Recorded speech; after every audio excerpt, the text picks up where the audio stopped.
अस्सलाम वालेकुम नाज़रीन, ज़हीम लगारी मुखातिब और आप देख रहे हैं खुल के बोल। हमारे साथ मौजूद हैं एडवोकेट अब्दुल मतीन साहब। इनको कल भी गिरफ्तार किया गया था, इससे पहले भी गिरफ्तार किया गया, 28 दिन जेल के अंदर रखा गया है। मैं उनसे बात करवाता हूँ आपकी। अस्सलाम वालेकुम सर। वालेकुम सलाम। कैसे हैं आप? भाईजान बिल्कुल ठीक। सर पहले भी आपको गिरफ्तार किया गया, 28 दिन रखा गया, आप फिर दोबारा से कल आपको गिरफ्तार किया गया। ये आपके साथ क्यों बार बार हो रहा है? आप पे दहशतगर्दी की मुकदमा दर्ज किए जा रहे हैं, क्या आप दहशतगर्द हैं? भाईजान सिर्फ मेरे साथ नहीं हो रहा, पूरी कौम इस हिसाब से जुट रही है कि जो बंदा सच्ची बात करने की कोशिश करता है उसके ऊपर कभी एक पर्चा कभी दूसरा पर्चा।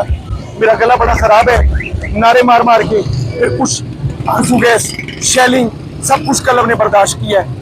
लेकिन एक चीज बड़ी वाज़ेह है इंशाअल्लाह उल अज़ीज़ कि वकला ने पिछले 70 सालों से पाकिस्तानी तारीख में हमेशा सुप्रीमेसी ऑफ कॉन्स्टिट्यूशन और रूल ऑफ लॉ के लिए वर्किंग की है।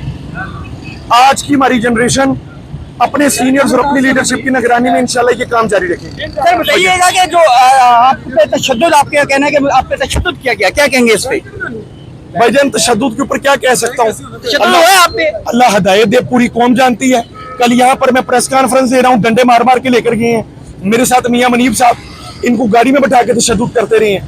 लेकिन यहाँ पर इनको समझना पड़ेगा कि अगर इनको कोई डायरेक्शन मिल रही है उसको कानूनी तरीके से पूरा करें, ये नहीं कि डायरेक्शन के बाद ये उसमें एग्जैगरेशन करें और डंडा प्रेस शुरू कर दें। सर आपको गिरफ्तार जब फर्स्ट टाइम किया गया था उससे पहले मामला क्या हुआ था?